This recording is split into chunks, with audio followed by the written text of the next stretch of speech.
दोस्तों, अगली कहानी में बेताल ने विक्रम को कहानी सुनाई कि भोगवती नाम की एक नगरी थी।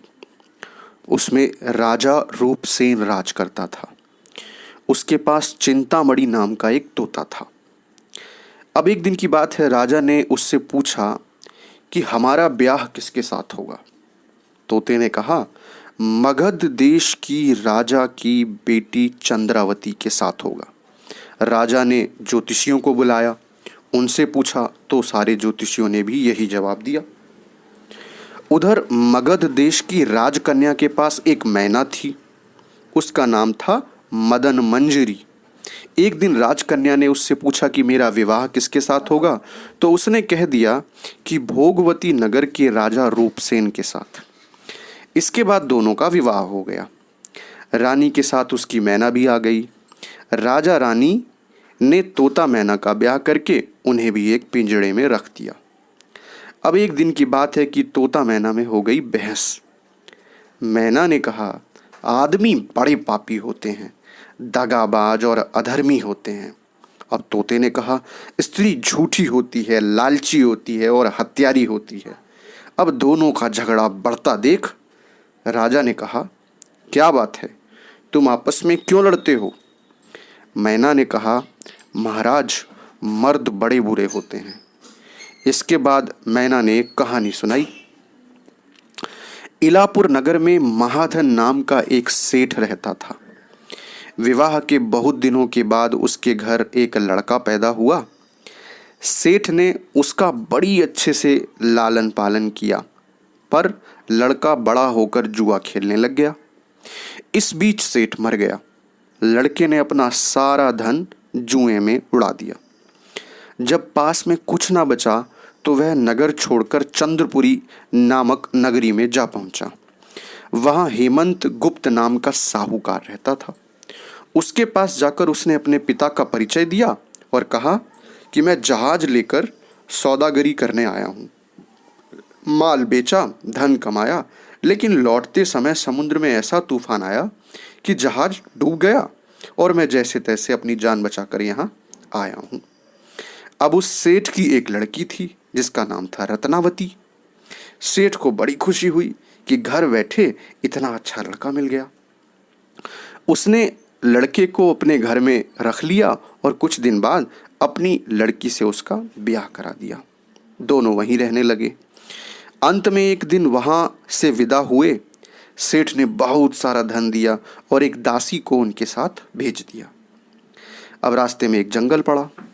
वहां आकर लड़के ने स्त्री से कहा, यहाँ बहुत डर है, तुम अपने गहने उतारकर मेरी कमर में बांध दो। लड़की ने ऐसा ही किया।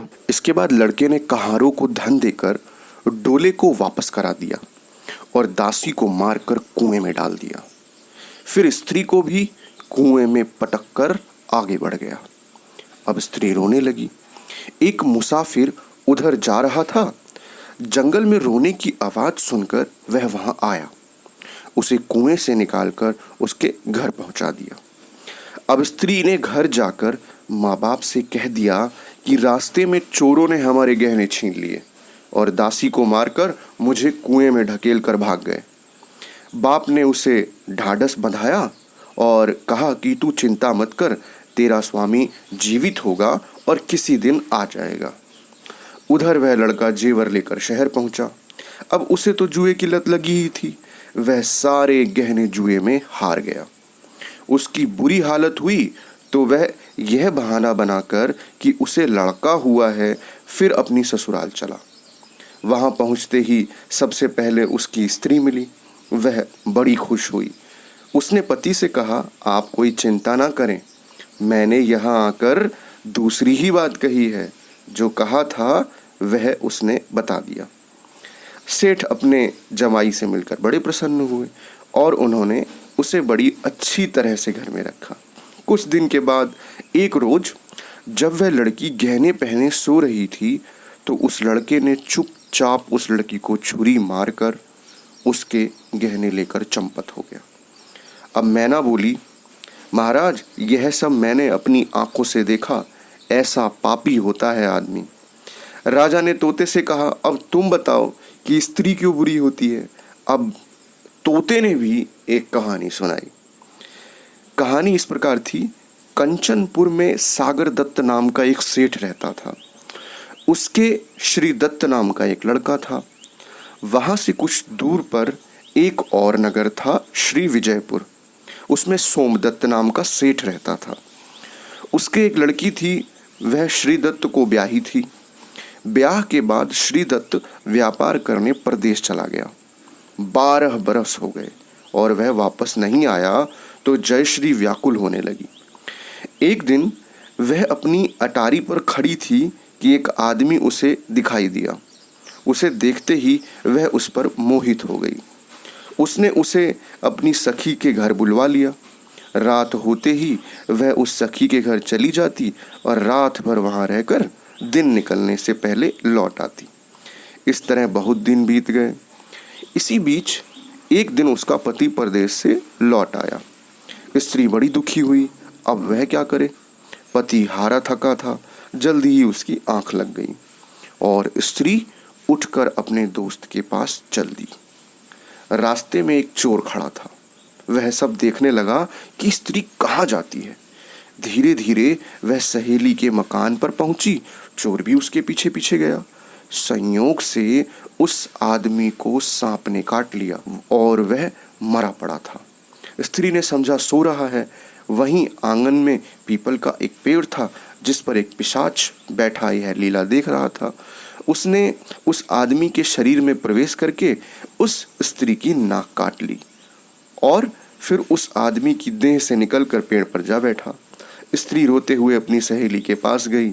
सहेली ने कहा कि तुम अपने पति के पास जाओ और वहां बैठकर रोने लगो। कोई पूछे तो कह देना कि पति ने नाक काट ली है। उसने ऐसा ही किया। उसका रोना सुनकर लोग इकट्ठे हो गए। आदमी जाग उठा। उसे सारा हाल मालूम हुआ तो वह बड़ा दुखी हुआ।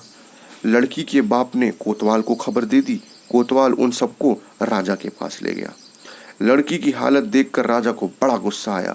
उसने कहा, इस आदमी को सूली पर लटका दो। अब वह चोर खड़ा था। उसने देखा कि एक बेकसूर आदमी को सूली पर लटकाया जा रहा है तो उसने राजा के सामने जाकर सारा हाल सच सच बता दिया। बोला, अगर मेरी बात का विश्वास ना हो तो जाकर देख लीजिए, उस आदमी के मुंह में स्त्री की नाक है। अब राजा ने दिखलवाया तो बात सच निकली। इतना कहकर तोता बोला, हे राजा, स्त्रियां ऐसी ही होती हैं। राजा ने उस स्त्री का सिर मुंडवाकर गधे पर चढ़ाकर नगर में घुमवाया और शहर से बाहर छुड़वा दिया। यह कहानी सुनाकर बेताल बोला, राजा बताओ, दोनों में पापी कौन है। राजा ने कहा, स्त्री। बेताल ने पूछा, कैसे। राजा ने कहा, मर्द कैसा ही दुष्ट हो, उसे धर्म का थोड़ा बहुत विचार रहता ही है, स्त्री को नहीं रहता, इसीलिए वह अधिक पापिन है। अब राजा ने जैसे ही ये बात कही, बेताल उड़कर जाकर पेड़ पर लटक गया। अब राजा लौट कर गया, उसे पकड़ कर लाया। रास्ते में बेताल ने फिर एक नई कहानी छेड़ दी। तो दोस्तों, मिलते हैं अगले भाग में। अगर आपको हमारी कहानियाँ अच्छी लग रही हैं तो प्लीज़ चैनल को सब्सक्राइब कीजिएगा, वीडियो को लाइक कीजिएगा। हम आपके लिए ऐसी शानदार कहानियाँ लाते रहेंगे। धन्यवाद।